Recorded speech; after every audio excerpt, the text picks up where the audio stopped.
Good evening everyone, कैसे हैं आप लोग। आई होप कि सब ठीक ठाक ही होंगे। सो गाइस, आज की इस वीडियो में मैं आपको प्राइस रीड करने का एक कॉन्सेप्ट सिखाने जा रहा हूँ। बहुत ही ध्यान से देखिएगा एंड समझने की कोशिश कीजिएगा। अगर कन्फ्यूजन होता है तो कमेंट बॉक्स आपके लिए है, आप कमेंट कर सकते हो। मैं कोशिश करूँगा आपको आपका सॉल्यूशन देने के लिए। सो यहाँ पर देखिए, बिटकॉइन का चार्ट है, बीटीसी यूएसडी का चार्ट आपके सामने है और यहाँ पर बीटीसी में ट्रेड चल रहा है। तो सबसे पहले बता दूं कि ये रियल ट्रेड नहीं, ये वर्चुअल ट्रेड किया गया है। ट्रेडिंग व्यू में पेपर ट्रेडिंग किया गया है, किसी को दिखाने या समझाने के लिए स्टेट को बनाया गया था, इस एरिया पर एग्जीक्यूट हुआ था। और जब प्राइस यहाँ कहीं चल रहा था तभी हमने यहाँ पर जो ऑर्डर है वो यहाँ पर हमने प्लेस किया था, नीचे स्टॉप लॉस है, और हमने ये एनालाइज किया था कि प्राइस को ऐसे आकर ऐसे जाना चाहिए। तो सबसे पहले उसको एक बार देख लेते हैं। तो यहाँ पर देखिए स्क्रीनशॉट है वही बीटीसी यूएसडी का, और ऑर्डर पहले हमने यहाँ पर लगाया था, स्टॉप लॉस ये लो का डिसाइड किया था और प्राइस यहाँ कहीं चल रहा था। हमारा एनालिसिस था कि प्राइस नीचे आना चाहिए और यहीं से प्राइस को फिर घूमना चाहिए, राइट। सो इसको हमने कैसे एनालाइज किया, कैसे हमें ये समझ में आया कि प्राइस को बाउंस करना चाहिए, इस चीज़ को आज की इस वीडियो में समझने की कोशिश करते हैं। ओके, तो सबसे पहले हम क्या करते हैं, इसको हम मैक्रो टाइम फ्रेम में देखते हैं, यानी कि डेली चार्ट में देखते हैं। All right, so daily time frame में हम पीछे से चीज़ों को एक बार समझने की कोशिश करते हैं। ओके, सो यहाँ पर देखिएगा, हम जब बहुत ज़्यादा पीछे जाना पड़ रहा है अभी, क्योंकि प्राइस वहीं कहीं पर पड़ा हुआ है।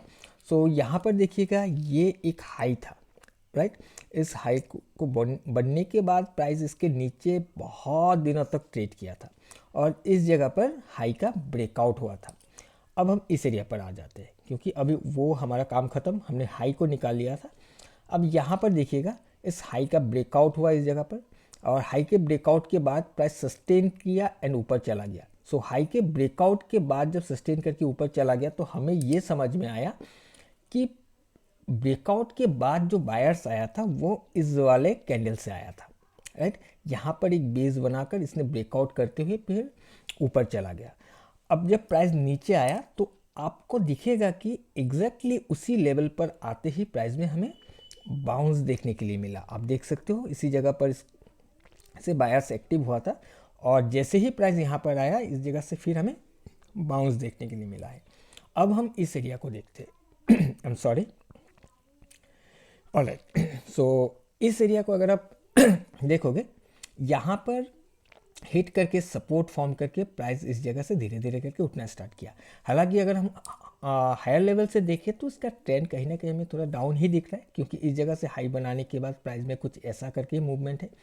यहाँ हाई बन के इस जगह का स्ट्रक्चर ब्रेक करके नीचे आया है, बट एक इम्पॉर्टेंट लेवल को तोड़ने के टकराने के बाद ये बाउंस किया है। अब मैं ये नहीं कह रहा हूँ कि अब यहाँ से जाकर ये हाई भी तोड़ देगा, हमें उसका मतलब नहीं है कि कब हाई तोड़े। हमें यहाँ से हमको अगर लगता है कि हाँ एंट्री बनना चाहिए, हमें यहाँ एंट्री बनाएंगे, क्योंकि हम इसको लॉन्ग टर्म तक होल्ड करके नहीं ले जा रहे। हम एक दिन के लिए या आज ले रहे तो कल परसों 2 दिन के लिए हम होल्ड करके इसको कट सकते हैं, राइट। इतना हम कर सकते हैं। अब यहाँ पर क्या हुआ,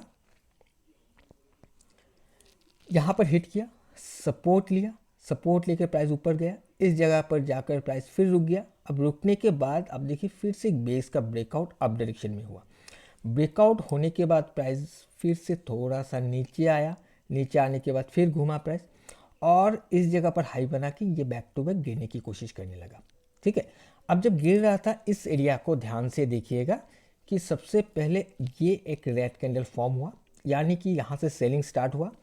अब देखिए कैंडल भी वॉल्यूम से भी समझ में आ रहा है कि कैंडल एंड प्राइस दोनों स्ट्रांग है, नीचे गिरने में स्ट्रांग है, राइट। उसके बाद नेक्स्ट जो कैंडल आया, इस कैंडल को अगर आप देखोगे तो हमें इस कैंडल में जो स्ट्रेंथ था नीचे गिरने का वो घटता हुआ नजर आ रहा है वॉल्यूम से, राइट, क्योंकि वॉल्यूम गिर गया है। उसके बाद उसी कैंडल पर हमें थोड़ा सा रिजेक्शन भी देखने के लिए मिल रहा है कि प्राइस जैसे ही आ रहा है वो उसको अभी रिजेक्शन मिल रहा है। इस कैंडल में जितना रिजेक्शन है उससे ज़्यादा रिजेक्शन इस कैंडल पर है। उसके बाद नेक्स्ट एक कैंडल बना जिस कैंडल में फिर से वॉल्यूम का ब्रेकआउट आया है। अब वॉल्यूम का ब्रेकआउट आ गया, लेकिन प्राइस से हमें ये समझ में आ रहा है कि जो गिरने का स्ट्रेंथ है वो फिर से और भी घटने लगा, यानी कि सेलिंग प्रेशर अभी घटना स्टार्ट हो गया इस वाले कैंडल से। इस वाले कैंडल में सेलिंग प्रेशर घटा, उसके बाद नेक्स्ट वाले कैंडल में भी सेलिंग प्रेशर घट गया। और ये कहाँ पर आते आते हुआ है इस चीज़ को देख लेते सबसे पहले, क्योंकि हमें उसका भी ध्यान रखना होगा, तभी हम ट्रेड को बना पाएंगे। देखिए यहाँ से जब उठा, मैंने बताया कि एक बेस का ब्रेकआउट हुआ, इस वाले कैंडल ने ब्रेक किया, इस ग्रीन कैंडल ने। और ये ग्रीन कैंडल कहाँ से बना, ये ग्रीन कैंडल का ये जो रैली आया था इस वाले लो से बना, क्योंकि ये लो बनने के बाद प्राइस में कंटिन्यूएशन के साथ यहाँ तक जाकर हाई बनाया, यानी कि इस एरिया से बायर्स ने इसको उठाकर यहाँ तक ले गया था। अब प्राइस यहाँ पर आते आते ही सेलिंग प्रेशर यहाँ पर घटता हुआ हमें नज़र आ रहा है, यहाँ पर सेलिंग कम होता हुआ नज़र आ रहा है, और जिसको देखते हुए हमने लॉन्ग करने का सोचा। और कंफर्मेशन कैसे आया, अब यहाँ पर और एक चीज़ देख लीजिए कि इसका ये 1 2 3 4 5 ये हो गया, सॉरी 1 2 3 4 5 6 7, यहाँ से लेकर यहाँ तक ये पूरा वीक है, क्योंकि ये आपका 24 आवर्स 24/7 चलता है, ये पूरा एक वीक है, यहाँ से गिरता हुआ है। और इस वीक में इस लेवल पर आते ही, जहाँ से बाइंग स्टार्ट हुआ था, आते ही प्राइस में हमें दिखा रिजेक्शन देखने लगा, इम्पॉर्टेंट था ये वाला लो। यहाँ पर आते ही प्राइस ने लो तोड़ना बंद करने लगा और यहाँ से अंदर जाकर क्लोज हो गया। अब अगर हम इसको माइक्रो में जाकर देखेंगे तो आपको फिर और भी चीज़ें क्लियर हो जाएगा। अब माइक्रो में देखोगे तो ये वाला दिन प्राइस कंटिन्यू किया, कंटिन्यू करते ही प्राइस घूम गया, सपोर्ट बनता हुआ नज़र आ रहा है, फिर प्राइस धीरे धीरे करके ऐसे करके नीचे आया। इस बार इसके नीचे नहीं आ पाया, प्राइस यहाँ से घूम गया और बीच में जो ये लोअर हाई का एक फॉर्मेशन किया था इस वाला का, हाई को ब्रेक करके ऊपर क्लोज हो गया एंड इसके ऊपर ही प्राइस सस्टेन करने लगा। और जिसको देखते हुए हमें ये समझ में आया कि ऑलरेडी डेली में समझ में आ रहा था कि जो सेलिंग प्रेशर है वो थोड़ा सा घटने लगा है, स्ट्रेंथ घटने लगा है। अगर सेलिंग प्रेशर घटने लगा है, सेलिंग का जो स्ट्रेंथ है वो घटने लगा है, तो अब ऑप्शन क्या है, प्राइस के पास एक ही ऑप्शन है कि अपसाइड में जाने की कोशिश करे, या तो ये रिट्रेस कर दे ऊपर, अब इसको यही लो बनेगा और नया एक लाइफ टाइम हाई बनेगा, वो पता नहीं, वो हो सकता नहीं हो सकता, हमें उससे मतलब नहीं, बट एक रिट्रेसमेंट में जाने का प्रोबेबिलिटी सबसे ज़्यादा हो जाता है। और जिसको देखते हुए हमने ये किया है, क्योंकि सेलिंग घटने लगा, इंपॉर्टेंट लेवल पर आते ही प्राइस में सपोर्ट बिल्ड होने लगा। अब देखिए यहाँ से मैंने जैसे बताया कि ये लोअर हाई का फॉर्मेशन हुआ, प्राइस नीचे आया, ऊपर चला गया, ब्रेकआउट होकर ऊपर सस्टेन करने लगा। यहाँ से अगर देखोगे तो हायर लो का फॉर्मेशन होने लगा। तो प्राइस जब भी ऐसा करेगा उसके बाद प्राइस ऊपर ऊपर से भाग नहीं जाएगा, उसको रिट्रेस करना है। अब जब रिट्रेस करेगा तो कहाँ तक रिट्रेस कर सकता है, कहाँ तक जाकर हम एंट्री को बना सकते हैं, क्योंकि देखिए एंट्री तो हम यहाँ कहीं पर भी बना सकते हैं, बट स्टॉप लॉस तो हमें इसके नीचे ही रखना होगा, और इतना बड़ा स्टॉप लॉस लेकर हम काम नहीं कर सकते, हमें इसलिए एंट्री को छोटा करना पड़ेगा कि वो रिट्रेस करके नीचे आए, एकदम लोअर लेवल पर आके हमें एंट्री मिले, ताकि हमारा स्टॉप लॉस छोटा हो जाए, तो हम एक अच्छा रिस्क रिवार्ड के साथ एग्जिट कर पाएंगे। जिस वजह से हमने यहाँ पर ऑर्डर को प्लेस किया, इस एरिया को देखते हुए हमने इसके भी छोटे टाइम फ्रेम 5 मिनट्स के टाइम फ्रेम पर जाते हुए हमने एक एरिया ढूंढ कर निकाल कर यहाँ पर हमारा ऑर्डर को प्लेस किया था। और आप देख सकते हो कि कुछ पॉइंट्स के लिए हमारा स्टॉप लॉस हिट नहीं हुआ, ये नीचे इसके नीचे भी आ गया, लेकिन हमारा स्टॉप लॉस हिट नहीं हुआ। यहीं से प्राइस में हमें अप डायरेक्शन का मूवमेंट देखने के लिए मिला।